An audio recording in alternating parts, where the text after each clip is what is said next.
Allez, go! C'est un peu fort. Hop là! Ok.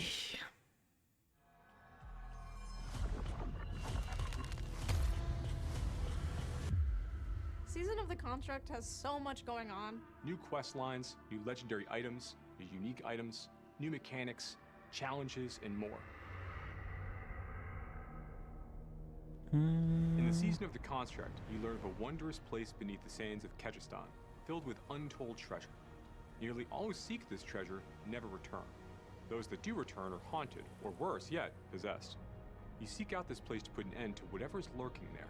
Following a lead, you discover a sprawling network of underground vaults. It houses the Loom, a priceless apparatus built long ago by the brilliant mages Zoltan Kul and Ayuzhan of Chaldeum to shape the elements and build tools to serve humanity.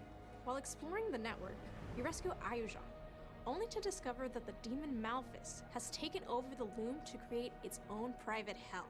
Malphus is a servant of Diablo. He is unlike other demons we've encountered in Diablo IV.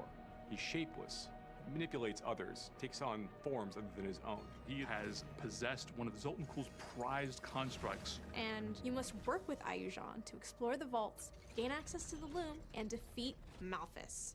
This season introduces constructs. These elementally powered monsters were originally created by Ayuzhan and Zoltan to protect and maintain the Loom. Unfortunately, Malphus has taken control of them and twisted them to his liking. They're powered by various different elements, giving them different abilities and strengths and weaknesses. You'll also find them, of course, in the vaults themselves, protecting the many treasures within. As players engage with the storyline of the Season of the Construct, they're going to come across a broken version of the Seneschal during the quest line. The Seneschal is a special construct that was built to command the other constructs based on Ayuzhan's and Zoltan's direction. Ayuzhan of Chaldeum repairs the Seneschal to follow your orders. The Seneschal construct is your companion. It's a rebuilt construct that will accompany you throughout the season. Your construct's power will grow along with you. The Seneschal construct has many different abilities that can complement the player's build. It can deal damage, crowd control monsters, or even support you directly by healing you or providing you a damage bonus. Magical stones are the key to customizing and empowering your construct. They are primarily found in vaults. You get governing stones from the season quest line, and you get tuning stones from playing through the seasonal content. A governing stone is a core construct ability, while a tuning stone is a singular modification for any number of governing stones. As players are progressing through the Season of the Construct and they're leveling up their Seneschal, adding new abilities and improving them, they're going to find abilities that are going to deal damage to packs of monsters, to single monsters, and also abilities that are just focused on buffing the power of the player themselves, so that players have different options as they're progressing through the season. One cool ability is Auto Defense. Auto Defense summons a magical barrier around your construct that shoots down enemy projectiles. Another cool ability that your construct has is Focus Fire. It is a channeled ray of fire that can chain to multiple enemies. Use combinations of tuning stones to transform a seemingly simple skill into something truly crazy. Vaults are seasonal dungeons that are filled with a high concentration of deadly traps, where you can farm for the magic stones for your Seneschal constructs. You can find the entrances in different zones of Sanctuary. When the player enters a vault, they are met in a familiar area of Sanctuary. Then, the player teleports to the vault proper, encountering great challenges. Vaults not only have our new construct family in them, but also new traps built for this season. Players are going to discover many new hazards inside these vault spaces. Whether it is spinning pillars shooting out flames or other traps. Players need to stay on their toes while they're progressing through these vaults in order to stay alive. Each vault culminates in a gauntlet of true skill. Players must avoid traps while fighting waves of enemies and a powerful elite. If you survive that, the traps will turn off and the treasure room is revealed. If you get hit by a trap, you lose 1 stack of Zoltan's Warding. Zoltan's Warding is a special buff players can get by interacting with the statue of Zoltan Kul when they enter a vault, if they have a Pearl of Warding. Ward-woven chests are special chests players can interact with at the end of a vault if they have enough stacks of Zoltan's Warding left over. If a player has more than 1 stack, they can open a rare ward-woven chest. Those have even better rewards. This season introduces our first stationary boss in Diablo IV. This is going to be a fight against this massive protective golem meant to watch over the vaults. the Malthus, once again, has managed to corrupt and control. Because it's stationary, it gives us the opportunity to include some of the season's new traps into the arena. This presents a lot of unique and new mechanics for the players to navigate and fight. The player is going to need to bring all of their skills and abilities to bear as they try to destroy and fight off these Malthus-controlled constructs. They're also going to make good use of their own Seneschal, make sure they remain upgraded in the fights to come. The Gauntlet is a new, fixed-seed, non-linear dungeon where players have a fixed amount of time to achieve high scores by proving their might. Any player who unlocks World Tier 4, Torment Mode, can compete in the Gauntlet. The Gauntlet starts several weeks into the season of the construct. At the beginning of each week, a new Gauntlet replaces the current one. Unlike other dungeons, every time you and other players enter the Gauntlet that week, it will be exactly the same. Same monster positions, same affixes, everything. This makes it a fair competition. Additionally, monsters within the Gauntlet start at level 100. This is meant to test your fully leveled up and geared out build. It's highly replayable, enabling a broad set of player choices. Players can try different classes and strategies for achieving high scores. Leaderboards are a place for top players to compete with one another. Ah, These reset each le week when the ladder. Gauntlet appears. On en There are reparle. solo Qui a été leaderboards repoussé for each d'ailleurs. Hein. class, as well as party leaderboards Qui a été that vary with repoussé. party size. And of course, there are a set of leaderboards just for hardcore players too. But some players may not be ready for that type of play, so we've created goals for them as well. Each leaderboard has a ladder that you climb to reach it. Each rung of the ladder awards a seal that you can show off. And when you earn the seal of the worthy, you'll be ready for leaderboard competition. Can't wait to see you in Sanctuary.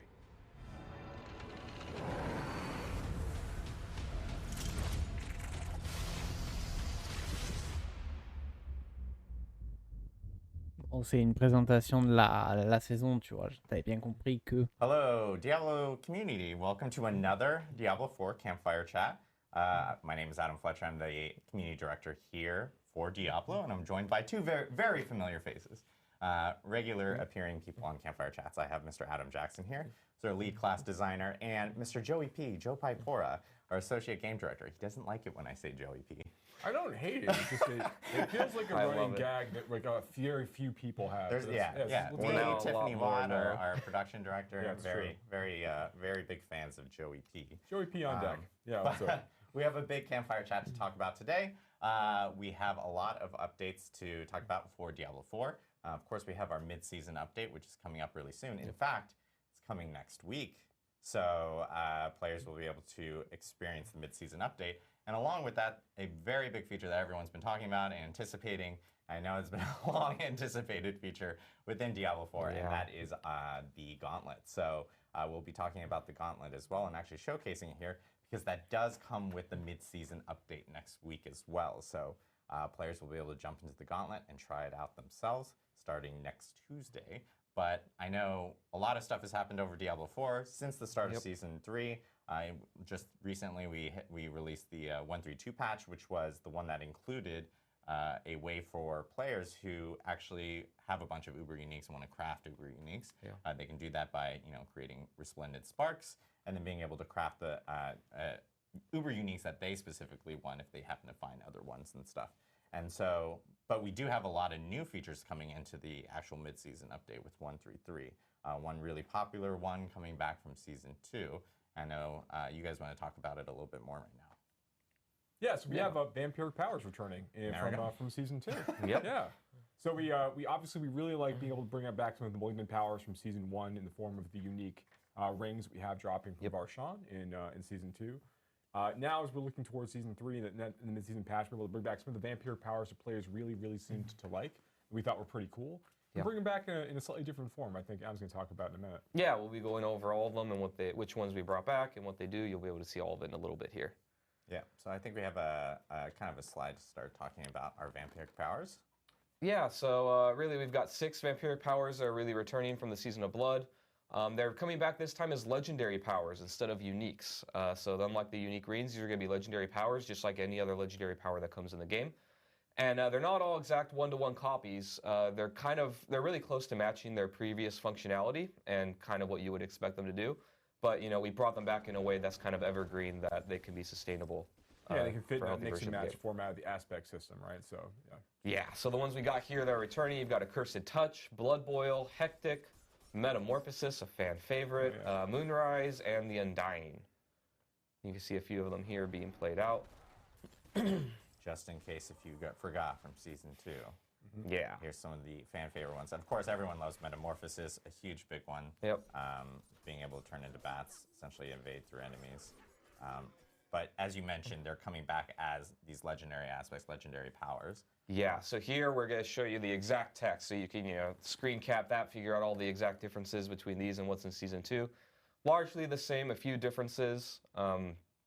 The biggest one I think you'll see in the next screen is Metamorphosis. Obviously, it's really, really strong. So now it's coming back, but it's going to increase the cooldown of your evade. Yeah, it's kind of like that legendary aspect we put in Season 3 that increases your armor, but also increases the duration of your evade timer. Yes, very similar. So, you got a little bit of a kiss curse there. Yeah, that light effect, that choice for players to choose. Yeah, I like that. Yeah. So yeah, next going into what our updates are, we've got kind of our generic updates here. So the first one a lot of people have been talking about is snapshotting. We've heard a lot of cases from people they brought up where snapshotting is a thing that's been reported to us. And to give a little bit of a kind of a high level view of what snapshotting is, because not everybody is very familiar. Snapshotting is this idea that when you get a buff, let's say a damage buff, you're able to hold on to that buff for a longer duration than it would normally last if you use it on a skill that is like channeled or lasts a really, really long time. So a simple example, this would be like the Barbarian's Whirlwind. If let's say I got a 50% damage buff and it lasts for 4 seconds, if I have that buff on me the moment I channel Whirlwind, it'll keep that buff going until I cancel Whirlwind because I had it when it started. And so if I keep my Whirlwind going forever, I'll keep that 50% damage buff way beyond the normal 4-second time. If the game didn't have snapshotting, then it would just last for 4 seconds, whether or not I started Whirlwind when I had it, and that would be how long I would be doing the bonus damage. So in general, when it comes to snapshotting, we want to really remove it from the game as much as we can. It does allow for some kind of cool things, but generally snapshotting is used to do really kind of undesirable behavior, whether it's unequipping and re-equipping gear at certain times or using certain effects at certain times to get way more power than a player should normally be able to be. And it results in the things like people gathering up a ton of buffs and then like one-shotting a boss or things like that in unintuitive ways. So we've fixed every case that's been reported to us so far and will continue to, and we're going to move toward more of a systemic approach to taking it out. Also for the Gauntlet, because we know that a few people were concerned about the Gauntlet and how snapshotting would be able to work there. In the Gauntlet, your gear, the skill tree, and the Paragon board cannot be changed. So you can't do any weird things of unequipping, re-equipping legendaries or things like that to try and gain an advantage.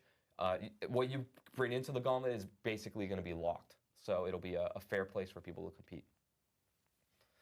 And lastly, more generic thing, but the Rogue, we found an issue where the Weapon Mastery passive was double dipping on critical strike damage bonuses, particularly when you mixed Weapon Mastery and the key passive.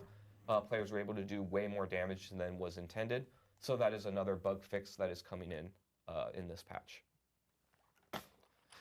All right, so next let's get into our first round of the class updates. First, we're going to start with the Seneschal construct. Yeah, the Seneschal class. Yeah, the Seneschal class. Yeah. So really, we've resolved quite a few different bugs and also reduced the power of some things that were overperforming. The first one is that when you used basically AoE buffs like the Barbarian Warcry or the Druid's Bloodhowl, the Seneschal would be double dipping in the amount of bonus that it would get in its damage bonus, so we fixed a bug there. And next we did quite a bit of updates to some of the tuning stones. The Poison Support Tuning Stone isn't going to be reapplying the base damage when it spreads. It's going to match more the functionality of other kind of damage over time tuning stones. The Bleeding and Burning Support Tuning Stones were a little bit overpowered, so we're reducing the power of those a little bit as well.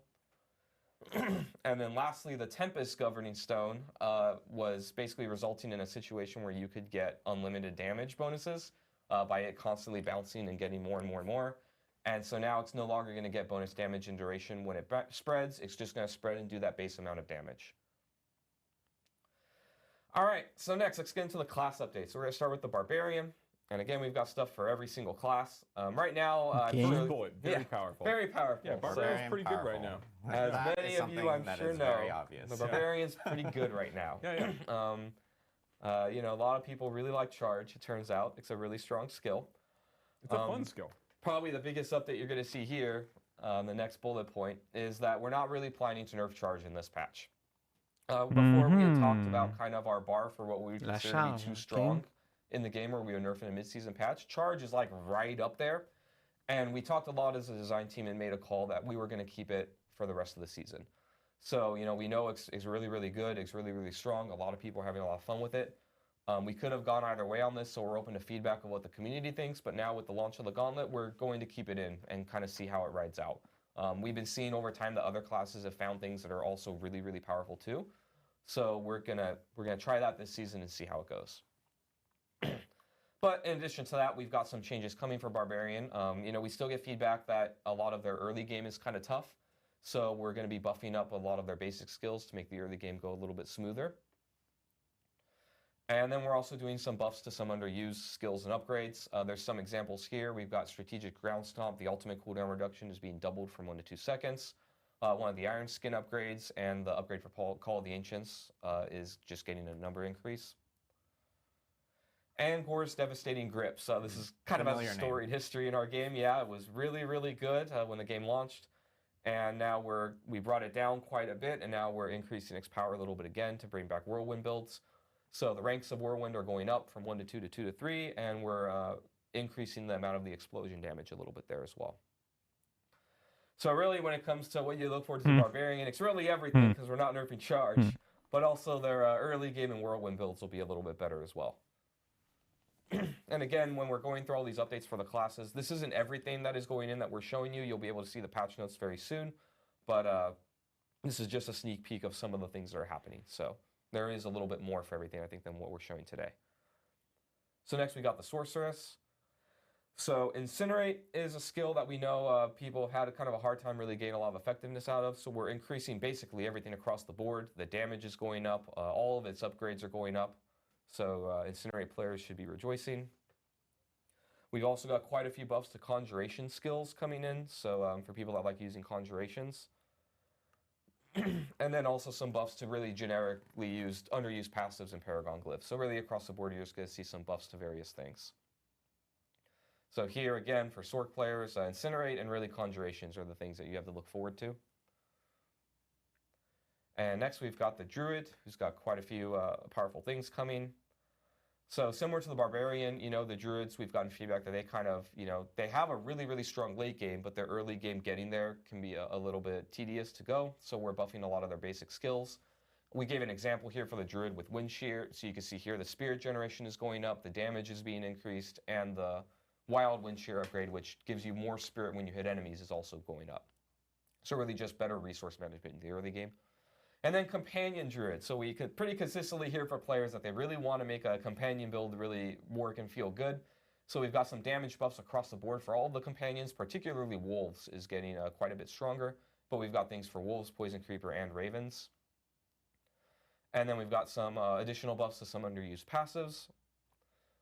And then last but not least, the Storm's Companion unique. So this is the one that makes your Wolves howl when they do some lightning damage in an AoE. The ranks of Wolves that you're getting is going to be increased from 2 to 3 to 4 to 5. And then also the Storm Howl damage, that damage that happens when the lightning bolts come down, is being increased by a lot. And so you could see here. Enhance. Yeah. Yeah. So, before I was doing in this example at this level, 100 to maybe 400 damage, 150 to 400. And now it's going to be doing closer to 8 to 1300 damage per strike. And these things strike multiple times. Ça sera mieux au niveau des chiffres. Hein. Honnêtement, ça sera mieux, je pense. So really, as far as Druids, your early game will feel better for pretty much every build, and then Companions, and especially Wolves, are going to be quite a bit more powerful. Next, we've got the Rogue. So we've got Heartseeker and Force Foyer. Their attack speeds are being increased. So, when it comes to basic skills, a lot of people gravitate to Puncture. It's really, really strong. It applies vulnerable, but also you're able to stutter step, and it feels really good when you cast it. And you're just throwing knives. Yes, and knife throwing is cool. I can't give everyone knives on every skill, but I also think arrows are kind of cool. I just think there's areas for improvement. So knives and everything. Maybe knives on the arrows? I don't know. But anyways, as far as how it feels to use, the 2 arrow skills should feel exactly the same as Puncture as far as how you're able to stutter step, how quickly you're able to cast them. They've been made to match. And then we also heard some feedback that Flurry isn't really feeling as good compared to the other core skills, so we're increasing its damage. And then we're also improving the functionality of both of its upgrades. They're just going to be a little bit more usable. And then precision, everybody's favorite new change in Season 3. We're actually going to be reducing the stacks required for bonuses from 6 to 4. So this is a buff to precision. It's really meant to help with actually the rhythm and the way that you feel when you cast it, that how often you get the proc should just feel a little bit better to use when you're using it in combination with other skills. And then last but not least, we got the aspect of branching volleys. We're kind of redesigning or upgrading this legendary quite a bit. This is with barrage. When your barrage arrows bounce, they do more damage, but now we're actually adding a little bit more to it. So you can see here on the left is kind of the old version, which basically said that your arrows had a chance to split into 2 arrows whenever they ricochet. And I love that zoom in. Oh yeah. So now on the right, firstly, it's going to increase just the base damage of ricocheting arrows from barrage. And then also they still keep that chance to split into 2, but that chance has also been increased by quite a bit. Yeah. So really this legendary just wasn't very powerful or being used very much, and now it should be quite a bit better. So yeah, as far as things to look forward to, really range builds I think are going to feel pretty good, and then flurry as well is getting quite a big increase. And last but not least, we have the Necromancer, and we have a lot to cover here with Necromancer, so hold on to your butts here. So first we got minion buffs. One block, just minion buffs. Giant block of text here. So really their damage is being increased by about 20% just across all minions. Their health is going up by about 10%. A lot of their passives here you can see are being increased. We got Hellbent Commander, Cult Leader. Corporeal is a pretty big one, I think, that you'll be able to look forward to. So before it was that you and your minions just deal increased physical damage. Now it's also going to be giving you increased move speed for every active minion. Yes. So, Necromancers rejoice. Minion builds will be catching up with their army and vice versa as they go through the game. We also fixed an issue with Skeletal Reapers where they were spawning too few corpses, so now they're going to be giving a lot more corpses when you take that upgrade. And also just talking about minions a little bit. Minions is one of our big priorities to kind of feel really good. We think that the issue with minions is not just that they're not dealing enough damage, but also we want to increase kind of the cool factor and the way that you engage with them, particularly the golem. So we do have quite a bit more coming in Season 4 that I wanted to let everybody know about. But this is kind of a little bit of a taste of what we plan to do with minions. The initial volley of changes. The initial volley of changes, yes. Yeah. We have a lot coming in Season 4 in addition to this. And then next, we've got also buffs and functionality adjustments to a bunch of other things. One example here with a passive is Spiked Armor.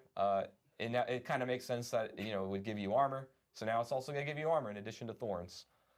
Death's Reach is a passive that we're redesigning completely. It used to be that you dealt more damage to enemies that are far away. Now we're changing it to be Death's Advance, which really just gives you move speed. So now, generically, Necromancer players will have a way to just put 3 points in a passive and gain additional move speed more than other classes. That'd be great, yeah. And then we've also got some core skill buffs, particularly to Blight, Blood Surge, and Sever. There's some number buffs, and I think even some like functionality and other tweaks to make the bulk of them feel a lot better. So really, when it comes to Necromancer players, movement speed is the name of the game here, and also minion builds should feel quite a bit better than before. And lastly, we wanted to talk with you all a little bit about how we do our updates and the timing of them. We've run into a issue, not really an issue, but a situation that happens pretty commonly. So normally when we think about updates, in our last live stream, we talked about how, we kind of made a promise with you that at the start of every season, every class was going to get at least 1 new legendary and 1 new unique.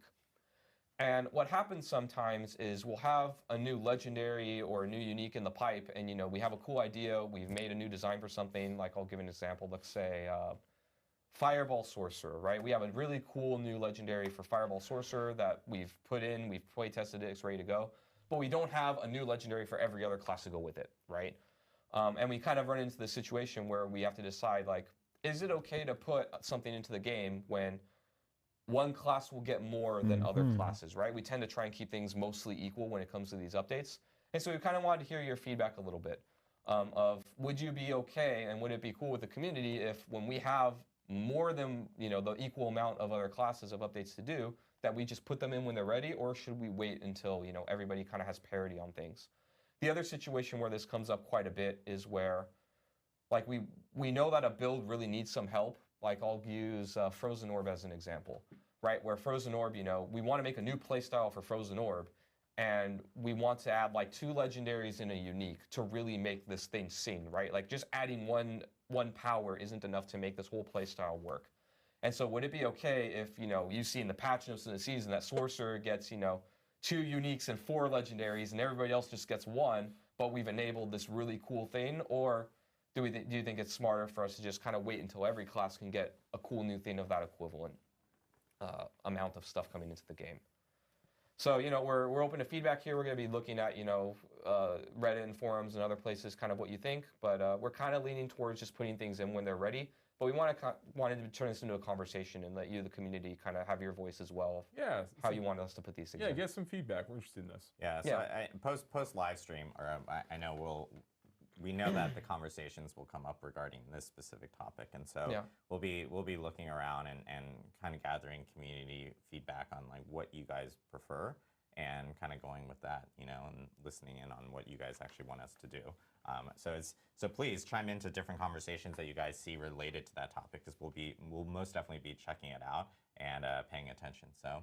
And this is just a small, as Adam mentioned, this is just a small piece of what we're actually including in the mid-season update. The full patch notes are actually going to be out tomorrow.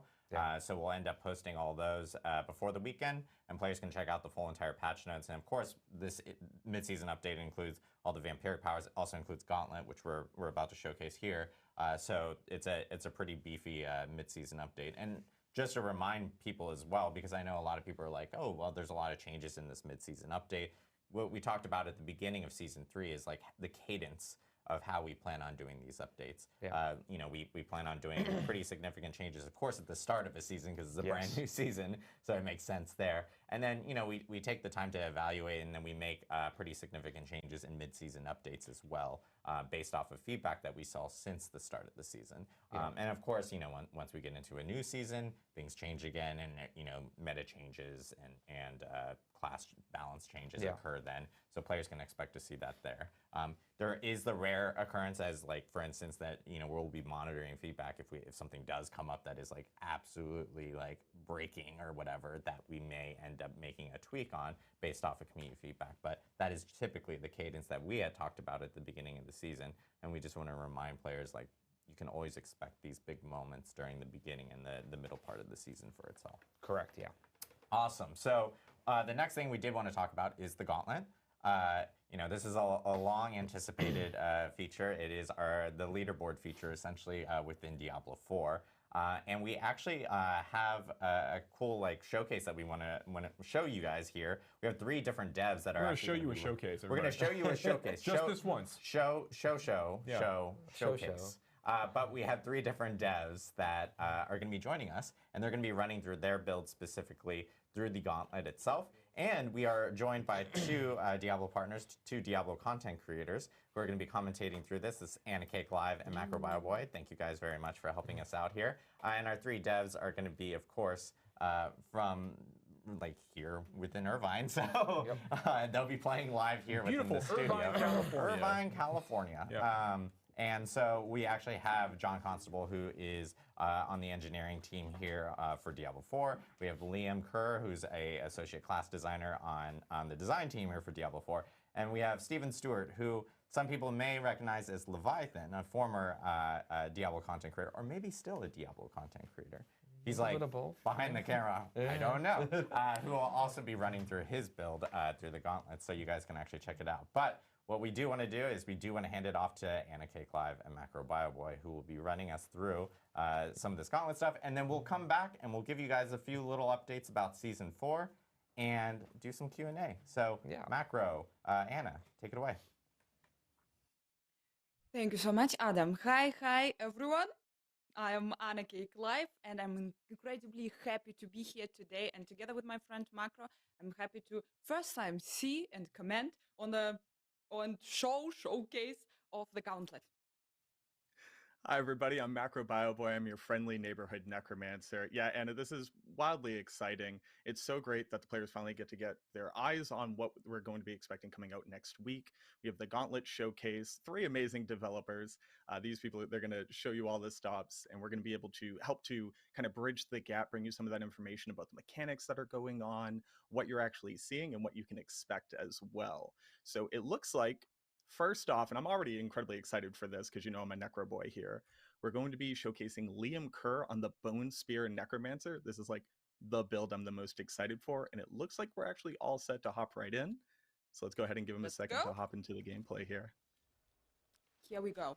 And guys, we just started the gauntlet. The first thing that we see the boss, and we just skipped the boss. The Necromancer is just running, skipping the boss, proceeding into the dungeon, and apparently trying to get, I already see, here is the first shrine. Macro, tell me something about this shrine and about this Necromancer. I know that you definitely want to share with us everything that we need to know about this Necro. Absolutely. So before I get like too deep into the Necromancer, let's basically just talk about what you're looking at in the gauntlet. We have 8 minutes to get the highest score possible. Every monster that you kill, every boss that you kill, as well as some chests that we're going to see later on, are going to be dropping proofs of might. This is basically what you're getting, that teal score there on the right side. And it's speed, utility, and strategy is what we care about the most here. Monsters are going to be level 124, so this is similar to a Nightmare Dungeon 70 in difficulty. That means that you don't have to worry as much about survivability or crazy damage numbers. You need to be doing just enough to be able to kill things as you run and gun.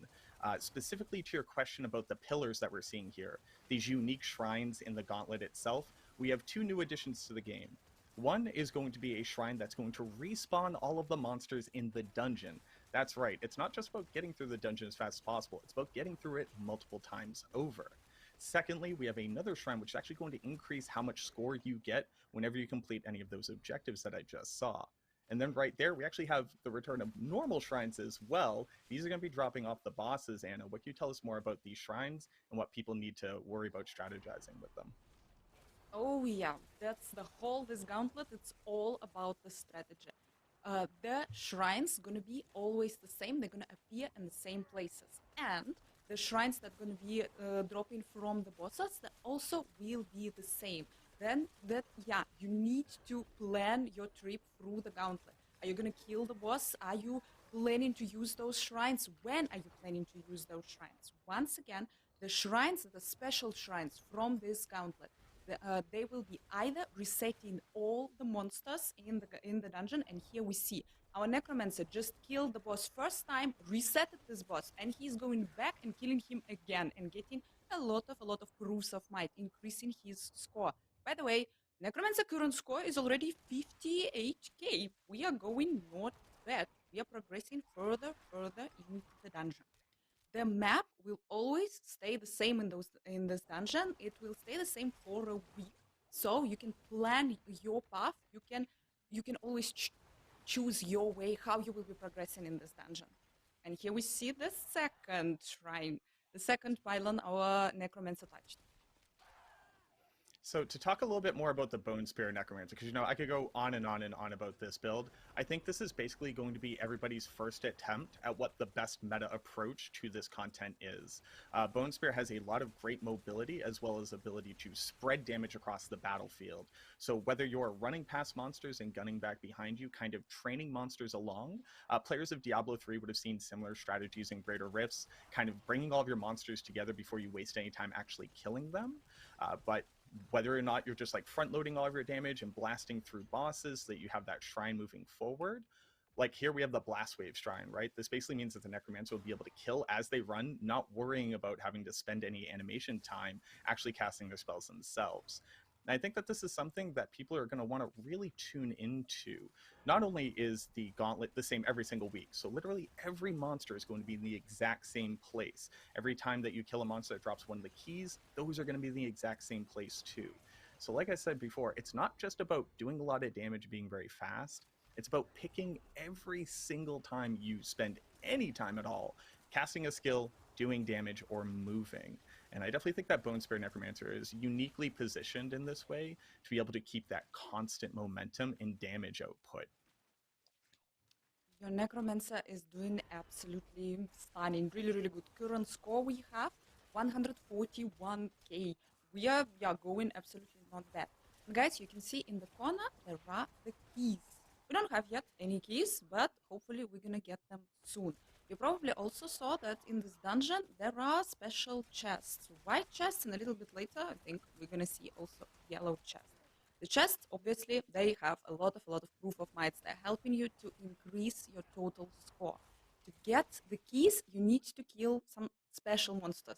The monsters are staying the same, but when you're entering the dungeon, you don't know which monster it is. You will also have to first run a couple of times through the dungeons, kill all the monsters, find out who is actually dropping the key, and probably focus on those monsters. Also, keep in mind that you need probably kill them, couple of them, to be able to open the chests.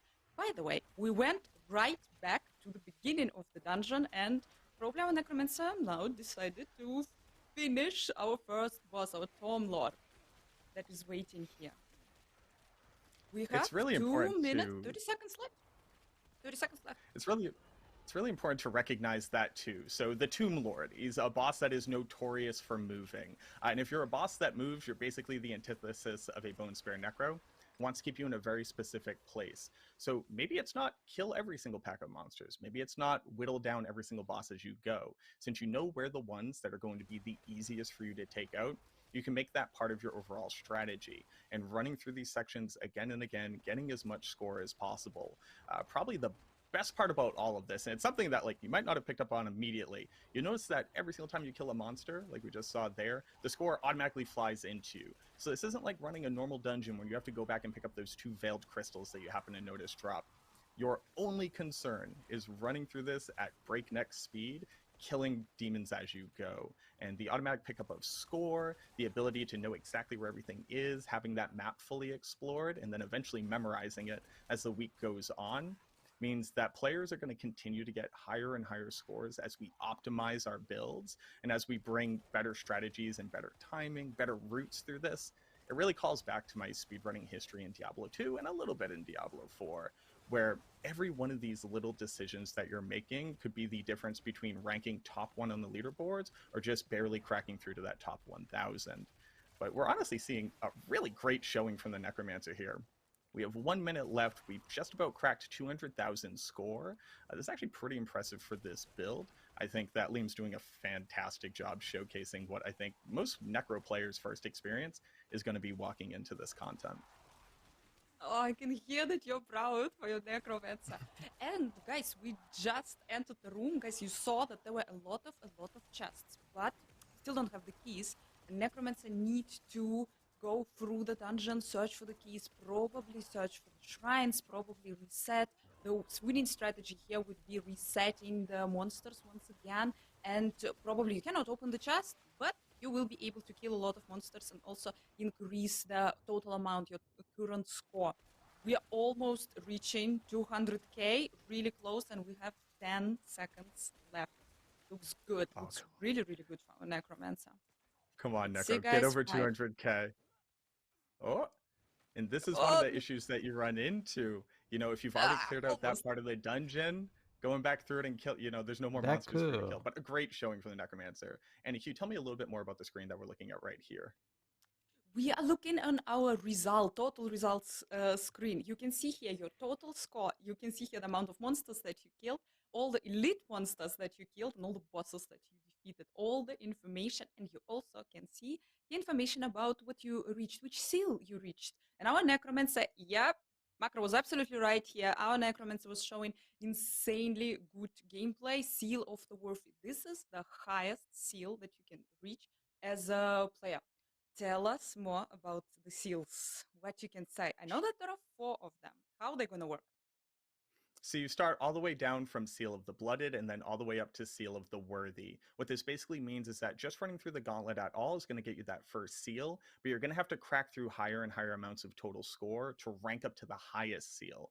The reason why you want to do that, it's not just bragging rights, as much as the majority of this truly is, but at the end of the week, not only are you going to get a cash just for running the gauntlet every time, you know, a small amount of items just to say like, hey, good job, you spent your time. But on top of that, if you actually reach the end of the week and you've reached the Seal of the Worthy, you're going to get all of the caches for the 4 seals below that. You're going to get automatic 925 item power that can be ancestral legendaries. It can even increase all the way up to a unique. So it's a much better incentive for people who don't just care about the ego part of it. You know, they're like, hey, I participate. I want to get something out of it. You do too. And being able to get that loot at the end of the week is that nice little cherry on top. Yeah, and I think that we are ready for our second player. We're going to be joined really, really soon by the Ball Lightning Sorceress, guys. John Constable, Senior Gameplay Engineer, going to be showing us the Sorceress gameplay, the Sorceress Gauntlet. Let's go. I hope. Here we are. We are starting, guys. We are entering once again our gauntlet. Once again, guys, the same map, the same big boss is waiting for you right in the entrance. Also, our sorceress choosing the same gameplay, the same decision was made, skipping the first boss, moving further into the dungeon, trying to get the second boss, probably some pillars. That's an interesting strategy here. And guys, this is a ball lightning sorceress. This is community beloved build that in season 2, I don't know, absolutely everyone was playing ball lightning sorceress. But I don't know. Probably now everyone will be playing Incinerate Sorceress because Incinerate was buff. But yeah, here we have Ball Lightning, and Ball Lightning using Tal Rush's ring to buff your Ball Lightning damage with the power of the multiple elements. Yeah. Yep. Here we go. One more boss is here. The best part about, I mean, there's going to be strengths and weaknesses to every build, right? You're probably going to end up seeing a meta where there are builds that only care about clearing out the trash, that are primarily focused on getting those bosses dead and getting those shrines, because the shrines are going to give you power, obviously. They're also going to give you movement speed. I wouldn't be surprised if sneaking in some shrine duration buff onto either your amulet or your boots ends up being really powerful in the gauntlet here. That's a quick little pro tip from your boy. But there's not necessarily one right way to do this. On top of that, every class, every ladder that you're in is actually judged individually. So the necromancers are going to be judged against other necromancers, sorceresses against other sorceresses, so on and so forth. So where some builds may not have the mobility, but they have the boss kill speed, or maybe they have the density clearing, but not the mobility, the exact strategy for each individual class is going to really make or break what ends up being the meta for the gauntlet, which is one of the things that I think is the most interesting about this. Whereas things like the Abattoir of Zir really just pushed us to the question of how do you do the most damage and survive the most damage, here, some of those considerations aren't really as important. We're playing a different game at this point. But the Ball Lightning Sorceress, like amazing mobility, great density clearing. You notice that slowed down a little bit against that boss, though. Depending on the scenario, this might be one of those builds where you basically ignore the bosses whenever possible, unless they have a particularly juicy shrine that you really want to be able to use moving through. But here we have the increased favor drops. We got the reset there, so he's actually able to pop right back into that room where he just got a shrine, kill this boss again. It's just really interesting to see what kind of meta is going to develop as we get further and further into the season. Yeah, here we see. Actually, yeah, our sorceress is going pretty good on the bosses. Probably, yeah, it's worth it to stay here, again, to spam the pylon and to use the power of the pylon. And guys, gonna tell you a little secret. You better not die in the gauntlet. Hardcore players, yeah, I understand, but for softcore players, if you're gonna die, you're gonna lose the third of your score. You're gonna respawn in the dungeon. You will be able to pick up your score, but only if you will run back to the place where you died. And yeah, this is again, you're wasting way too much time if you're dying in the gauntlet. Here, once again, our sorceress, by the way, current score for our sorceress is 1k, a little bit, we just reached 1k, going really good. Progressing further and further into the dungeon. One more pylon is waiting for us, and I want the chest. I want someone to finally open the chest. But yeah, so far, no one can get the key. The keys are quite rare. Only special monsters are dropping them. Here we go. 4 minutes left. Yeah, so just over the halfway point, it does look like the sorceress, their natural mobility. I mean, she could teleport, right? That's obviously going to go a little bit faster than somebody running on their two legs, but already doing a really good showing. We're definitely going to crack over that 200k, probably closer to like maybe 300, depending on whether or not he turns on the turbo boosters here. But you're talking about those keys, and maybe I'm just going to spitball this while we're watching here. My mind's kind of already going crazy, theory crafting, trying to figure out what's going to be the best way here. But to be able to open up these chests, like you said, you have to kill specific monsters in the dungeon. They will drop the key. Now, there's the regular chest, there's a golden chest. Obviously, big gold chest, worth more points. But the interesting part here is that how valuable is that for you in your current route is going to completely depend on where you went first. Do you zerg your way all the way up to that key, knowing that you pass by a gold chest in your typical, fully optimized route? Or is that just not part of your strategy at all? There's an interesting dichotomy there where it's just like, depending on where the keys are spawning on the monsters in that week's gauntlet, maybe they are huge, maybe they're pivotal to how you can actually get the highest score possible. Or you kind of have to make the decision a couple of seconds left in your run. You're like, hey, I got 1 or 2 keys. I see a couple normal chests coming up. I know I'm not going to be able to reach the gold chests since those are in the same spots as well. I'm going to make that mad dash. I'm going to get back up into there, get those 2 little chests. Sure, that's like good enough for me on this run. But being able to make those decisions in the heat of the moment, or at least at first, when everybody doesn't necessarily have their best route already mapped out at that point, is going to be where those like small little spikes in score.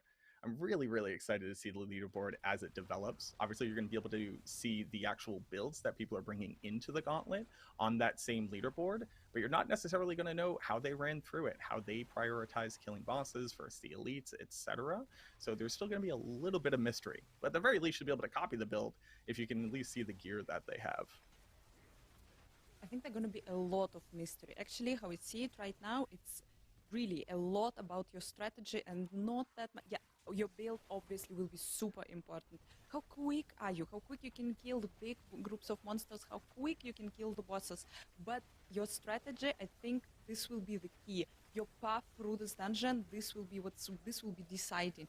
And yes, the leaderboard will be moving from day 1, and then the very last day, someone gonna sneak in and will be the top of the leaderboard. Yep, interesting times ahead. Our sorceress, guys, closing almost 200k, and we entered this beautiful room with a lot of chests. We had 2 keys. We opened 1 chest. We opened the 2nd chest. We are getting a lot of points. We are really, really close to 200k, and we are moving forward. White chest and yellow chest, they both actually cost only 1 key to open. But obviously, the yellow chests, they are bigger, they are shiny, they are giving you way, way more points. So, yeah, you need to focus, you need to prioritize if you can, you need to prioritize the yellow chests. We reached 208k, 43 seconds left. The other thing that I just really want to hammer on here is, again, so this Sorceress's score, although it's going to be a little bit higher than the Necros that we just saw, not by a country mile or anything, but this score is insular to this one leaderboard. The Sorceress's score is only going to be compared against everybody else running the Sorceress. While you can check your ego and check against the other Necromancers, that has no impact at all looking at any other class about how you're going to rank in that leaderboard, whether or not you're going to be immortalized in the halls forever if you hit that top 10 rank. But on top of that, it's not going to impact the rewards that you get or anything like that. You just need to worry about what every other sorceress in this game is doing. If you're in a party, you only need to worry about what those other party sizes are doing. It's probably my favorite part about this. You know, while there's going to be differences between the classes, I only need to worry about my class. But perfect. Sorry, I was gammering on here. We got another Seal of the Worthy completion, over 200k score, 7 bosses, 39 elite monsters, 674 monsters. If I could ask for anything, I'd love to see these kind of stats basically at the end of all content in the game. Maybe I'm asking for too much, but seeing those numbers like itches some really good part in my min-max brain there. Yeah, it's really, really nice to see actually what I accomplished, how many poor demonic souls I sent back to hell. Yeah, I can understand. And yeah, we got the reward immediately after each time when you're entering the gauntlet, you're going to be getting a small reward, and you're going to be getting a big reward in the end of each week, depending which seal you reached. I think we are preparing our 3rd player.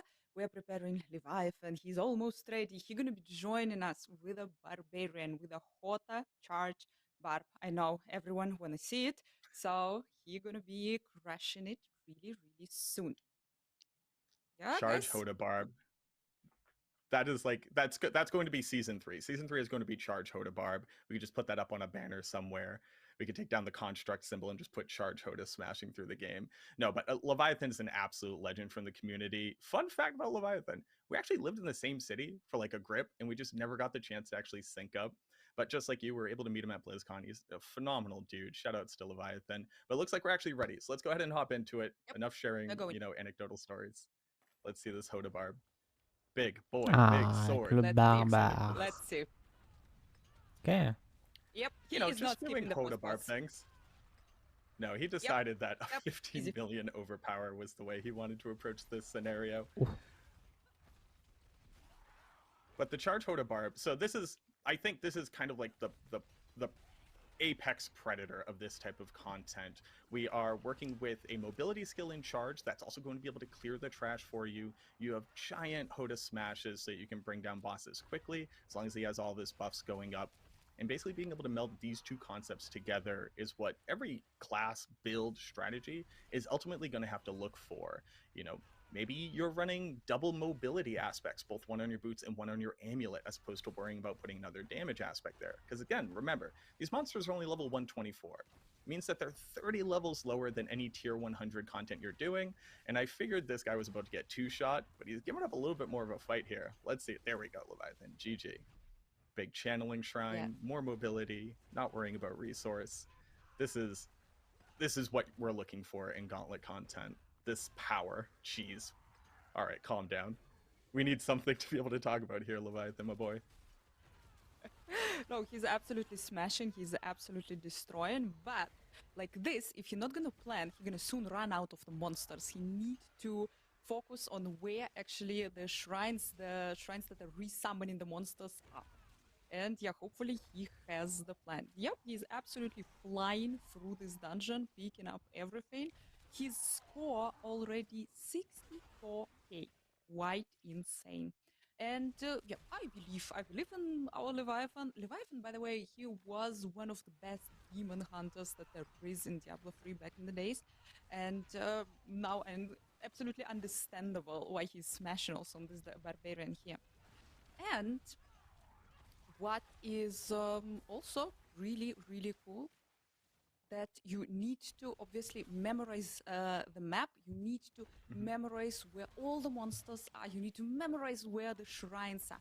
What we have here, apparently all the shrines that are resummoning the monsters, the shrines that are giving you also extra score, they're located mostly in one part of the dungeon, and the chests are located in the other part of the dungeon. So yeah, guys, there's going to be a lot of planning, a lot of strategizing here. Something interesting to note. All right, I'm going to get a little bit deep on details here, because I assume most people haven't studied how shrines work in this game enough to know the numbers off the top of their head. But basically what you're looking at is a 30-second buff that is also going to give you 35% movement speed. The cool part about shrines is that each one of them can layer on top with other unique shrines. So you could have a channeling shrine, as well as a blast wave shrine, as well as an artillery shrine, etc., etc. But getting the same shrine again doesn't actually do anything for you. While it's going to reset that 30-second timer, it's not like you have double blast wave and double movement speed. So when we saw that loop where he actually came back through and immediately killed that boss again, while it makes sense, he knows it's there, he knows it's worth a lot of good score, that doesn't necessarily mean he got the total benefit out of that single shrine. And being able to basically lily hop, or frog hop over these shrines, always maintaining at least one constant buff for them, might be a way of being able to add on mobility to a build that doesn't normally have it. So maybe you're a huge boss killer, but you can't fit mobility anywhere. As long as you can plan out how often you get these shrines, you could effectively link together a full 8 minutes of shrine buff, maybe even longer. There's so many things that you could be picking out of here, right? Stopping at individual little monster packs to make sure that you're maintaining your buffs. So even if you're not necessarily killing them, or they're not high value, you know that you're going to be operating at maximum efficiency when you walk into the next room, where we always will know there will be an elite monster, or there will always be a boss monster in one of these tiles here. My brain is going crazy right now. The more that I see from this content, it's just like so exciting to have something to really strive for in this game. Right? We got the gear, we finished all of our farming, all of our grinding. What do we do with it? Well, here's what we do with it. Now we actually have something to test those builds, to re-theory craft on top of. Not to mention all the changes coming in this patch alone. I'm gonna have to rethink all of the builds I was expecting to be able to bring into here and test them. That's probably the biggest chagrin I got is, geez, I got to come up with all brand new builds to incorporate the vampire powers, as well as whatever changes actually come to the core skills themselves as well. I can hear that Macro is starting theory crafting already right now. He's already tucked here. I'm turning left. Here I'm turning right. Here I'm touching this. We already in the process of creating the guide how to do it. Our Barbarian, 217k total amount of proofs of might, going really, really strong. It was actually really, really cool. We were already saying that every character has the separate leaderboard. Also, every character, the amount of score, the total score, the amount proofs of worth that you need to earn to be able to reach different seals, also different for different characters. And this is absolutely amazing because you don't have to compete with different classes in absolutely any way. And this is great. You also have 2-place leaderboard, 3-place leaderboard, 4-place leaderboard. In total, together with the hardcore, we're getting 16 leaderboards here. It's amazing, and it's all coming already next week. There are gonna be a lot of fun here. Leviathan is moving really, really quick. We have 2 minutes left. We are hitting 236k. He is going on the second run. Basically, he is going again, repeating again his run, but he resetted all the monsters. So he has here really, really good choice. He did really good choices, and he had really good chances. That's a secret substat that I wish we could see on this board. How many total miles or kilometers have you run through this individual gauntlet? Because I'm pretty sure Leviathan has cleared this thing out already 3 times over, and he's still got a cool minute and a half left on the timer here. Definitely going to crack over 300k as long as he doesn't hit a dry patch where nothing had been respawned yet. But, I mean, the dude's great at what he does. There's a reason why you anchor him here, being able to show off the best of the best. And the other interesting part, something that we didn't quite touch on, is you don't just get the rewards from one ladder. There's nothing stopping you from going and doing this on your Barbarian, doing this on your alternate Necromancer, doing this in multiple group types. You could theoretically hit the top of every single ladder. If you're, a crazy master grinder like Wudijo, maybe you go crack softcore and hardcore ladder too. Why not? There's nothing stopping you from competing in as many of these arenas as you have builds to be able to support that competitive nature. I'm only going to worry about the Necromancer. I don't have it in my brain to think about a single other class with how much I need to worry about theory crafting this one. But I'm wondering who's going to be able to collect the most top leaderboard spots, eating them all up. Oh, I'm pretty sure that's going to be the new community challenge. Be able to be number 1 on 16 leaderboards. Okay, I'm wondering who that's gonna be now when this content actually will be in the game. We have, guys, a little bit more than 10 seconds left. We're gonna hit 300k. I'm pretty sure. 300k, come boy. on, come on, find That's what we need to see. Someone. He did too good. Almost. He killed everything already. Ça bourre bien, quoi. Almost. Ça So bourre close, bien. boss. So So close. close. Let's see these numbers, though. 298k. That's crazy. Ça s'appelle ladder, 81 monsters, 53 elites, 9 bosses. Je sais pas s'ils vont nous refaire une Obviously, autre the most place that we saw après, at mais any showing, but phenomenal job here on aura by fait le tour, quoi. Leviathan. As always, it's exactly what we expected Non, from him. ça a l'air d'être ok. Yep, had absolutely zero doubts. Macro, I must say, I'm really, really excited, and I really like that you can get not only the rewards that we're getting, it's a weekly activity. We're getting the new map absolutely every single week, and we're getting the rewards in the end of every single week. We're also getting the rewards after every single run. And yep, I'm happy that the people who are probably not seduced by the leaderboards will be anyway tempted to try it and to see maybe the leaderboard, maybe the gauntlet is something for them. Interesting. Really, really excited about what's waiting for us in the next week.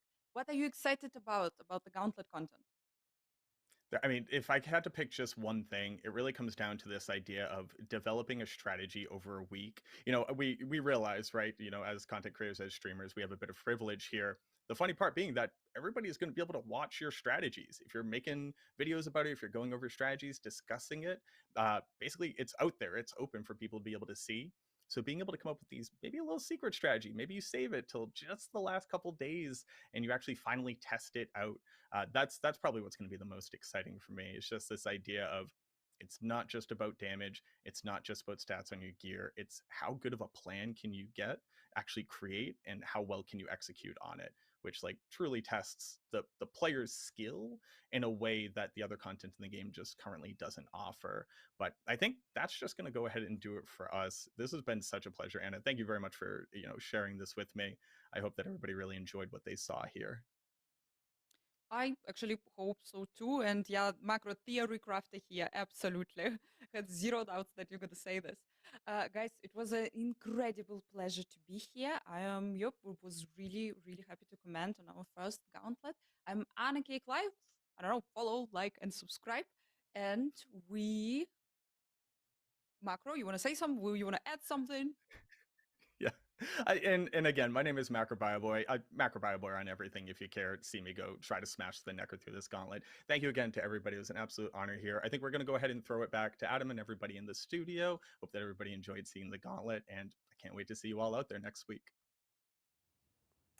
Awesome. Thank you so much, Macro, Yeah. Anna, for taking us through that. Of course, our 3 volunteers from the dev team. We got John, we got Steven, and Liam for running through. Yeah, everybody great. Yeah. Steven actually hit, actually all of them hit higher scores than they did when we were first running through this. They did. They were learning Somebody they were learning the dungeon because again, with Gauntlet, it is a weekly dungeon that does get changed it's over. fixed. I mean, every spawn, every creature you come through, every chest location, every key drop, like every boss, every shrine, it's all fixed every time you do the runs, and that's what allows you to have that sense of like, okay, I know a little bit more about this space now. I can run it again. I'll do a little bit better. Yeah. It makes a huge difference. Yeah, and I know with we saw some questions of like players, are going like, hey, because we have 3 different classes here, and again, they're all on their own unique leaderboards themselves. Yeah, every class has its own unique leaderboard. So when you're playing, Charged Barbarian for the season, you're playing against other barbarians, for on the leaderboard. But we also have 2-player, 3-player, and 4-player leaderboards as well for players who want to get into parties and try to compete. So we think that's gonna be really, really exciting. Yeah. And then I know in regards to rewards and stuff, like depending on the seal that you get, you'll actually get more caches, and the caches themselves offer up a 925 like ancestral that I believe is in each cache. So I believe if you get a seal of the worthy, you end up getting 4 each time. And these aren't exactly like the idea of Gauntlet itself is really aspirational. So there are opportunities for players themselves to, of course, earn themselves into the Hall of the Ancients each week, and then you're kind of added onto a permanent record, you could say, put it on your resume type of thing, of for forever for each week in the Hall of the Ancients, depending on where you actually land on the leaderboards. Yeah, we don't really want to see the Gauntlet and the Trials feature as a place where players go to try to get gear for their builds. Really more of a place where players are going to go once they've got like really good builds put together to kind of try things out. But yeah, for players who do manage to clear, for every seal they manage to complete at the end of the week, based on their highest ranking, they're going to get a cache like you called out. And there's a high chance of unique items actually appearing in these caches as well. So you can get 925 uniques out of these. But again, these are really like, more augmenting other things you've been collecting over the course of the season, not like being the primary reason that you're going to the space in the first place. Yeah, and we actually have a blog that's going up after the stream that actually details out all the information in the Gauntlet, including some other rewards as well for players that hit like the really, really high ranks of, where they can potentially earn some cosmetic items as well for Gauntlet. So Gauntlet, again, hitting next Tuesday. And I know for like the first couple weeks, we want to make sure that players are jumping in, trying it out, especially with these new changes that are coming with the mid-season update, the vampiric powers and everything like that. And then, let us know what you guys think. And then post up feedback on, Reddit, forums, social media. We're going to be checking it out for Gauntlet, making any tweaks if we need to make any tweaks. And then I know we actually have a cool contest that's coming up here, starting on that's tied back to Gauntlet. It's actually starting on March 19th.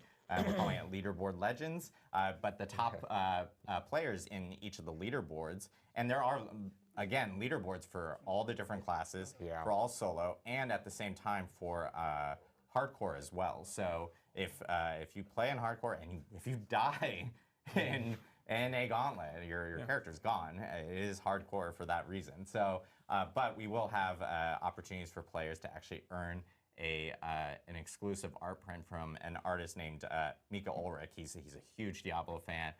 He actually is making a customized art print. That contest itself will be running for 2 weeks. So we'll have more information on that contest as we get closer to March 19th. But players that do compete on the leaderboards, they'll have the opportunity of actually earning a exclusive like customized art print as well, which is actually pretty cool. So Gauntlet shipping next Tuesday, and it'll be in of course, our mid-season patch notes that we have going up tomorrow. So, and we have a blog going later today with a lot of stuff posting. So, really cool so stuff. Much stuff happening. Yes, now here exactly. Back end. Yeah. One thing we did want to hit on, and this is some pretty big news from our end. One is it's an update regarding Season 4. And I know Joe. Parle de la saison 4 so carrément. I'm very excited. So we've been talking about Season 4 a little bit, but like leading up to the release of Season 3, I mentioned some things about Season 4. We know there's gonna be a lot of changes being made in that season. You may recall, for some of you who've been around since the launch of the game, we had some streams after Season 1 went live. We talked a little bit about some of the changes we wanted to make in Season 2. And we'll remember that, like, vulnerable damage to vulnerable targets was like an extremely powerful stat, an all-encompassing stat, really, in that part of the game. And we had to go back, and we really wanted to take a harder and longer look at that, look at overpowering some other things, and try to get the game into a better place. There were just more viable stats for players to proceed with, and that was a good amount of work, I think, that we can suggest. And it was a really great impact on the game overall, but it was there's some work involved. Season 4 goes well beyond like the scope and scale and changes that we made in Season 2, particularly with regards to things like our stats, attributes, and the way that rewards work. So while there were a lot of things that we did in Season 2, and we're really happy with a lot of things in Season 2 as a result, there was a much better version and expression of the game experience overall. We have a lot more planned in Season 4, and the team has been hard at work for months and months working on a lot of these things on the side. So Season 3 came out, we had some changes with it. I think it's gone very, very well. There's a lot of really fun stuff in Season 3. Season 4 is going to be responding to a lot more of the reward concerns that players have, a lot of things with regards to itemization, and other things we're not going to talk about just yet. But the news that we actually wanted to talk about today is that we're going to be opening up a PTR for Season 4 so that we can get a chance to let the community come in and test it extensively before the content actually goes live when Season 4 launches. So it'll be coming up, while Season 3 is still active. The Season 4 PTR will go live, and players get a chance to check that out and give us the feedback. And if they find issues and balance things, and we'll get a chance to kind of interpret all that and make some changes as we go. Yeah, and I know players themselves have been asking, hey, how can we make Diablo a better experience? We want to be a part of it. Totally. It's something that the team here has most definitely heard. Yeah. As Joe mentioned, there's a ton of changes, especially around itemization that are coming into Season 4. So the team here really did feel a need for a PTR for players to jump in, try it out, provide their feedback while Season 3 is still active, of course, because we want to make sure that players are jumping in before Season 4 actually does start, and giving us that feedback so we can make any type of tweaks and changes from our end. And I know the team here has been doing a lot of work to incorporate a PTR into Diablo 4, especially for the first time. And so what we will say is, like, PTR, of course, will be before Season 4 starts. We'll actually have more information here in the coming weeks. We're actually going to have another campfire chat specifically focused around PTR and the content that you'll be playing in PTR. So it's kind of, it will be a little bit of a reveal of what you'll be experiencing in Season 4 as well. So it's going to be... There'll be some things we'll hold on to talk about. Some things we'll hold on, not everything. But a huge amount of stuff. Huge amount of stuff to talk about for Season 4 then. And I will say it will be we're already talking about it and going like, wow, it's going to be a pretty beefy campfire chat coming up here in the next couple of weeks. We'll have more info soon. But and one thing that we did want to note is it is just PC Battle.net to be as agile as we want to be with the changes on PTR. PC Battle.net was the best option for us. Right. So players on PC Battle.net will be able to experience the PTR themselves. And I will say with PTR, because of the changes that are coming with Season 4 and the amount of changes, as I said, that the team felt like, hey, we need a PTR to make sure this happens. Does that mean we'll have a PTR every single season? Maybe not. It depends on the scale of changes that we have.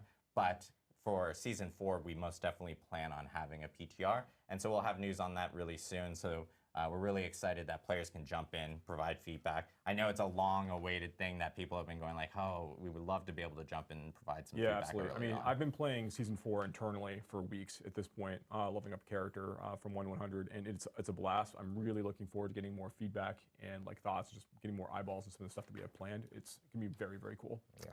Awesome. So yeah, like I said, we'll be back here in the next few weeks. We'll have information on when that campfire chat will be for PTR and all the information that you guys will be experiencing in that PTR specifically. So, and because I know like not everyone has experienced a PTR, I probably should define what a PTR is. Yeah. It is a public test realm. It is the ability of players being able to jump into a earlier build and kind of like test it out. Think of it like almost like a mini beta test of some sort to experience content that is coming down the line so that they can actually provide feedback over to us. And then we can make changes before things do go live. We've had PTRs for Diablo 2, we've had PTRs for Diablo 3, and of course now we have PTRs for Diablo 4. So really excited for that. And again, we'll be back in a couple weeks to talk about that. Right. We'll now jump into Q&A. We know that a lot of people have questions, and we'll try to get through as many as possible. Okay. And then, Pas grand-chose, mais okay. And then again, we'll remind everyone, at the end of the stream of like checking out the site for all the Gauntlet information and stuff like that. If we can't get to stuff. Vlog's going live. Vlog's going live. Yep. So I know one question that we've seen a lot, at least within the community, is regarding the changes in 1.3.2. With the crafting changes, the ability of being able to craft Uber uniques. And we've seen some feedback from players related to that, especially related to like Resplendent Sparks, how many are required for them. I know you guys wanted to talk about that really quickly. Yeah, I'll jump into this first, right? So for the uninitiated in 1.3.2, in our last patch, we put in the ability for players to be able to craft these Uber unique items of their choice once they reach World Tier 4.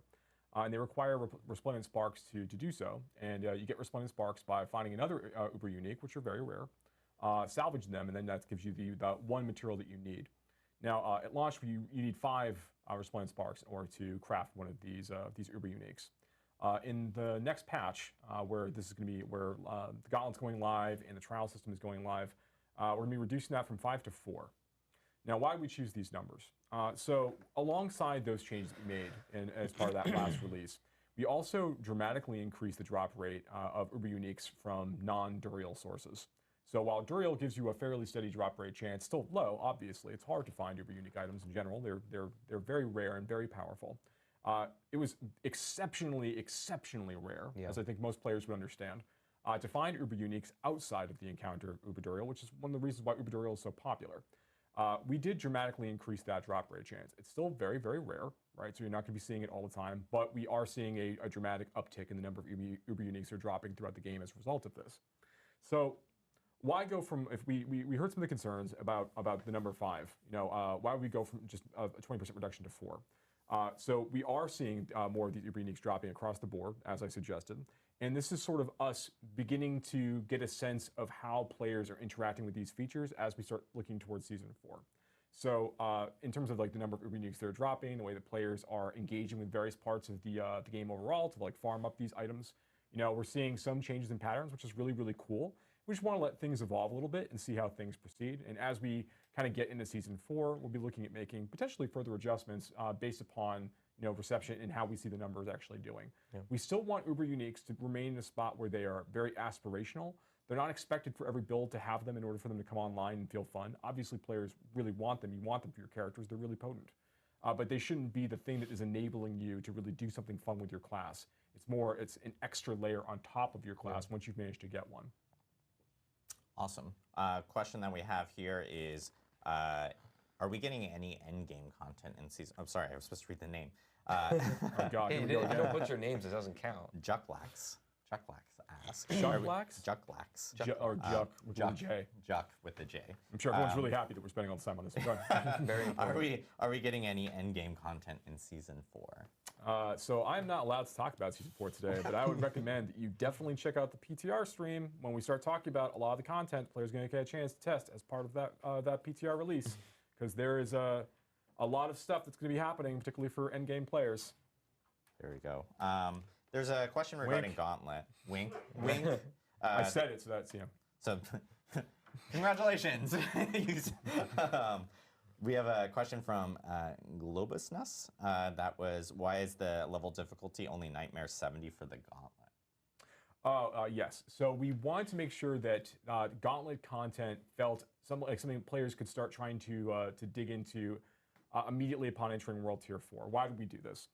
We wanted players to be able to like ramp up through the content as they're leveling up through that last World Tier, and we wanted to see how players were going to react to it. Basically, as a result of that, like, do players ever want to try playing through it at 85? Because when you're playing through the Gauntlet, there's the seals that I think were discussed during the playthrough. The players can earn based on the point scores you're able to get. If you're crushing those point scores, you're getting rewards for doing that. And it gives you that sense of progression as you go, and you get more and more of your gear online. You find more of the uniques you need. You manage to get like you start getting your 925 items online. Like a lot of your player power can come online as you get your glyphs leveled up and things. It doesn't mean that you need to wait to level at a very high level to be able to go do that content. So we want to make it available, and we also want to focus a little bit more on how quickly players can navigate the space.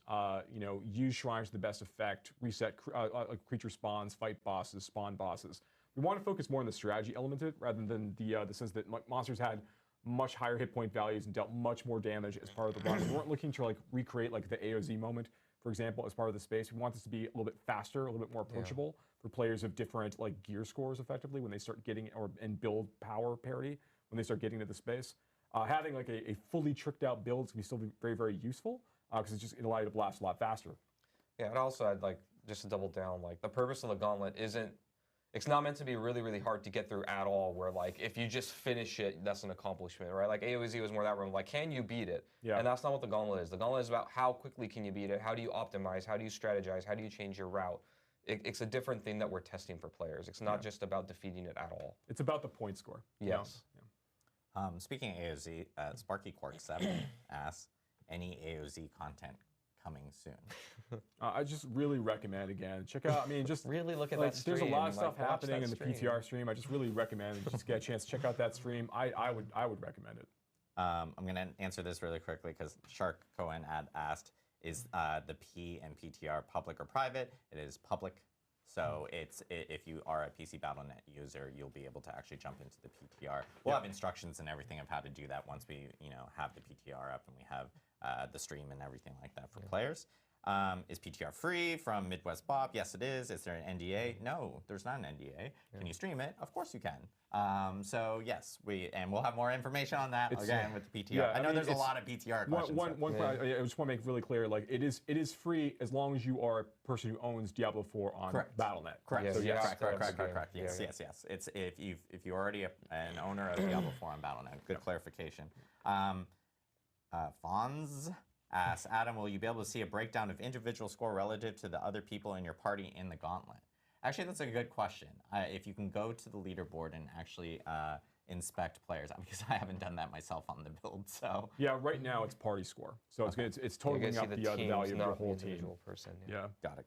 Okay. There is no I in team. Or party. I guess my own sub-question to that would be on a solo leaderboard, would you be able to actually see someone's build if they have their profile not private or something like that? Can you actually pull up their character? Yeah, you'll be able to see the skills they have equipped at the time, and you'll be able to see like their key passive. So yeah, you can't look at their whole skill tree, but like you can see a lot of information about them. Awesome. Because we don't talk about this, but we actually did make some updates to the profile screen. We made some updates at the same time. They'll be showing up in that release. Imligit says, will the Gauntlet leaderboard be region locked? No, because everyone's playing technically on a global server. That's right. When you do play with your friends in your own region, you just tend to connect to them. You tend to connect to people that are playing near you because of obviously latency and stuff like that. So, that's right. Does the companion go with you in the Gauntlet? So I think I saw this comment a lot, well, especially when Stephen Leviathan was playing through because he was the Charge Barb. And so a lot of people thought he didn't have a Seneschal construct with him. No, just Charge Barbs just move really fast. So he most definitely was there. The construct was there and was following him and stuff like that. So it'll be with you inside. It will be with you inside the Gauntlet. And just so that you guys are aware, Gauntlet is a feature that is not just Season 3. Yeah. It is a feature that goes beyond Season 3. This is a part of Diablo 4 going forward. So generally your seasonal powers and things will go into the Gauntlet. You'll be able to bring everything to bear that you can. Yeah, we talked about this quite a bit actually, whether we wanted that to be the case. And we think it's more fun to allow these things to coexist. Question from Cody4PF. Why is there minimal mob density in Gauntlet? The barb ran out of density. How am I supposed to play this with my friends? I think players, with Gauntlet is like a different type of like play style.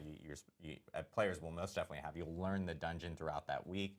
You'll learn that you can actually take bosses. You don't have to kill that boss right there. You can most definitely bypass it. Maybe even like leash it or bring it with you into other rooms. You might want to save it because you might want the shrine later in a different way. There are shrines that actually bring back mobs back to life, so you can immediately get an additional score. And so there's a lot of strategy involved with it. So I know a lot of people are going like, hey, there are specific moments where like Steven was like, didn't have anyone to kill there. It's mainly because, you can actually strategize and pull specific things and try to figure out exactly what ends up working really well for your character, your build, or how you want to actually maybe use shrines to benefit exactly who you kill there. Yeah, we're not looking to make a slow-paced experience with the Gauntlet, which I think you probably saw. You saw the players getting a chance to check it out earlier.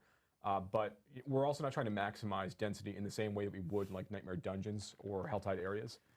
Players aren't getting loot drops and they're not getting a lot of experience from these creatures. So that really the focus is on the player having an idea of like where they can find packs of mobs and where mobs can be found in general in the space, and navigating the environment carefully in order to like maximize their point gain during that time, and then interacting with these other things along the way.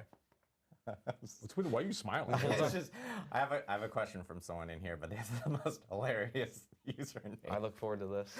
I'm gonna say it, but it's hilarious. Just go. Bob Dole's Blue Pills asks, very good, any possibility of getting better cosmetics through gameplay, maybe through gauntlets, skins on par from the shop, etc. This is actually a active conversation that's been happening a lot, especially based off of community feedback that we've seen regarding the shop and stuff. So I will say that we don't have anything to say right now, but we'll have some more news regarding some items related to the shop that we'll be sharing here over the coming weeks and months and stuff that will kind of help with some of this conversation I know that we've been hearing. Sorry, that name was just, wow. Al Quadrodia asks... killing it over there. I know, amazing. Adam, perfect. Where can we find new vampiric legendary aspects? This is something we mentioned at the beginning of the stream, and if for people that are just kind of tuning in, vampiric powers are coming back into Season 3 a little bit, tuned a little bit differently. Yeah, some of them. So you'll be able to find them the same way you can find any other legendary in the game. They're just going to be random drops everywhere. None of them, just to clarify, they're not going to be in the dungeons like the Codex of Power. None of them are going in there, but you'll be able to find them just like other legendaries just randomly out in the world. So no different than any of those. Awesome. Chronics TR, Nightmare Vaults were a community favorite and very awesome to run through. Will they come back after Season 3? There are a lot of really good learnings from Nightmare Vaults and a lot of the content we have in Season 3 that's kind of advising things we're doing with Nightmare Dungeons across the board. While Nightmare Vaults themselves are not immediately returning like in Season 4, for example, they are also something we're going to be continuing to look at and think about for future releases. But we're really glad that players have found like some value in them and just how exciting they are and how punchy they are on the reward side. Yeah. So yeah, they're fun. They're a great disruption to the Nightmare Dungeon loop sometimes too. Yeah. Afrojack365 says, do you guys plan on offering an armory to maybe swap builds? This is something that we've heard a lot over. We've talked about it before too on stream. Yeah. We really like this idea. The systems teams, the UI teams, all like the idea of doing this. There are plans for us to add it somewhere in the future, but we don't have dates to talk about yet. This is something we really like the idea of. We want to make sure that the game is, when we launched the game, we had this idea of like having some sense of like build permanence and things. We thought that was really important. Harkening back to some of the some bits in the past from Diablo 2 and other games, but increasingly as we've been continuing to build the game and receive feedback and play it ourselves, we're finding we really want to be able to embrace a lot more flexibility. You'll see some steps in that direction also in Season 4, but this is an example of a thing where it's we do, in an effort to make sure the players can kind of change the way they want to play more easily, this is a feature we'd like to support. We want to do it the right way. So this, these are things that we continue to be discussing. Yeah, and this is on top of some of the other feedback that we've seen from players going hey, social features and things like that. I know it's a priority within the team. They're working on things and stuff, and we'll have more info to share here soon on those aspects. The I'll end on this. This one's a good one for Mr. Adam Jackson. Sure. Because this specifically talks about the Necromancer and some of the changes that are coming. This is from First Time Cheddar. Why would you guys remove damage from Death's Reach's passive? Is that contrary to the no nerfs policy you had mentioned for mid-season updates? Why didn't you just add speed on top of the damage? Yeah, I would say one, as far as like comparing damage to move speed, I think it's a pretty clear winner that move speed is a better stat and has more power than damage in our game. I think when we think about necromancers in general, and even across the game in general, we undervalued move speed as far as how strong it is. Like we knew it was strong and good, but we didn't realize just how important and like almost one-dimensional move speed. If you have the option to teleport or move faster or get something quickly, that matters more than pretty much every other stat once you get to a point where you can kill things quickly, right? So as far as why didn't we just like add move speed on top of the damage? Generally, when it comes to our passives, we try to keep our passives simply designed of like, this is what the passive does, and it's all themed together and you know, like makes sense in a specific way. So we try not to have a lot of different effects on a single passive, or even ones that are like very disparate that don't really make sense to be together. And I think like moving quickly and having damage to distant enemies doesn't like, you know, you move quickly to close distance, not to stay distant more often than not because you're moving forward through a dungeon. So yeah, that was just a call that we made. Like it's something we can very easily add damage back to the Necromancer in a more general way too, which we do. Different ways, but yes. Yeah, you know, we add damage in a bunch of different places. Like damage is very easy to add, whereas move speed not so much. So we thought that the passive slot was a really good way because we really wanted just a generic passive. The Barbarian, I believe, also has one now that just gives you more move speed, so you can just go through the game better. Yeah. So we felt like it was just a better choice for the class, and like I don't think that too many people are going to miss damage to distant as much because it's way more niche than something that's just generically strong like move speed. And you know, if Necromancers need damage, we have a million places we can add them back. I'm not too worried about that. Awesome. And you had mentioned like even like Necromancers are getting because a lot of these mid-season updates themselves are related to minions, and a lot more changes are even coming in Season 4. You had mentioned beforehand as well. So yeah, I think it's important to maybe address the other part though, of like, did we see this as kind of going back on our promise to not nerf things? You know, so I think this is why we kind of resist the urge generally in mid-season patches to redesign things completely, because then it's kind of a crapshoot. Like, is it a buff? Is it a nerf? If it's a redesign, and it could be seen poorly. We just feel like in this case, move speed is such a clear win that we were willing to do that. But we're open to the feedback, and you know, if this is too risky to the players and they don't like that, then we're willing to bend on that. I think that's okay. We just felt like this was kind of an open and shut case. Cool. Well, thank you guys very much for the insight and the info on the mid-season update, and of course Gauntlet. Again, thank you again to Macro Bioboy and Anna Cake Live for joining us, and our three devs, John, Steven, and Liam, for jumping in and playing through. Again, Gauntlet is coming out with 1.3.3, which is our mid-season update. That will be hitting next Tuesday on March 5th, so players will be able to actually jump in, check out Gauntlet. We're really looking forward to seeing the feedback for the first couple weeks, and you know, letting us know like, hey, are there any tweaks and stuff like that that we can end up doing? We'll be monitoring that from that end. Another thing that we'll be monitoring is the question we asked earlier, that Adam had asked earlier, about how people want to see specific updates happen with classes and like and that you guys may have. So like, by all means, have those conversations on various community channels. We'll be checking those out. Let us know what you guys actually think. And just a reminder, Diablo 4 is coming to Game Pass later this. I almost said later this. It's 2/29. It's a leap year day, by the way. It is not March yet. Bamboozled. But it's coming later in March. It'll be on March 28th. So players will be able to check it out on Game Pass. Diablo 4 will be the first Blizzard title on Game Pass. We're really excited about that. So patch notes tomorrow. We'll see you guys then. Blog post, and there's actually a blog post up right after this stream for the Gauntlet, so make sure to check that out for all the information related to Gauntlet before next week.